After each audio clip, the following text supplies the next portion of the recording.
زمونږ د وطن دغسې پیغلې دې ډېرې شي لکه د نغمې غوندې. نغمې په خپل تازه ترین بیان کې د شاپور زدران دپاره نیکې پیرزونې وړاندې کړي دي. شاپور زدران ته یې دعاګانې کړي دي. دوستانو نور اپډیټ به هم تاسو ته درکړم چې شاپور زدران اوس مهال ښه دی. څو ورځې وړاندې د هغه ورور په سوشل میډیا باندې یو پوسټ کړی چې حالت یې ډېر په خرابېدو دی. خو دوستانو نغمې بیا څه وکړل، دغه هر څه به تاسو هم دلته وګورئ، چېرته هم مه ځئ. یو ډېر تازه ترین خبر نه مو خبروم.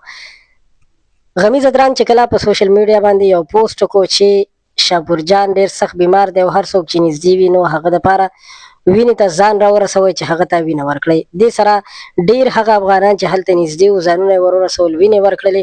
خو په سوشل میډیا باندې چې نغمې او یا نور داسې کوم د افغانستان نوموړي خلک دي هغوی خپل پوسټونه وکړل، لکه الکوزی شو، کوم لوی لوی تجاران دي هغوی هم دغسې خپلې مرستې او منډې ترړې ووهلې. د شاپور زدران سره یې کلکه ملا وتړله، حتی چې تېره ورځ د شاپور زدران ورور غمي زدران په خپل یو تازه ترین اپډیټ کې ویلي دي چې شاپور جان اوس ښه دی، روغ جوړ دی او حالت یې مخ په ښه کېدو دی. دعاګانې ورته کوئ او ویلي دي چې ډېر ژر به ستاسو په منځ کې وي او ستاسو په منځ کې به خنداګانې وکړي.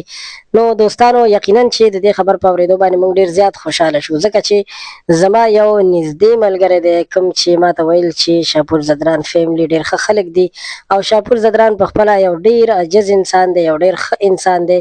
نو په دې وجه باندې زه هم بار بار غواړم چې دغسې تازه ترین اپډیټ یې خپلو افغانانو ورونو سره شریک کړم او ټولو خلکو ته پکار دي که زموږ د پېښور خلک دي یا د افغانستان خلک دي چې د زړه نه ورته دوا وکړي، ځکه چې شاپور زدران یو ډېر ښه انسان دی او همیشه یې د افغانانو او د پښتنو په مخونو باندې خندا راوستې ده او هېڅکله هم داسې کار نه دی کړی چې ګینې پښتانه دې ترې خفه شوي وي.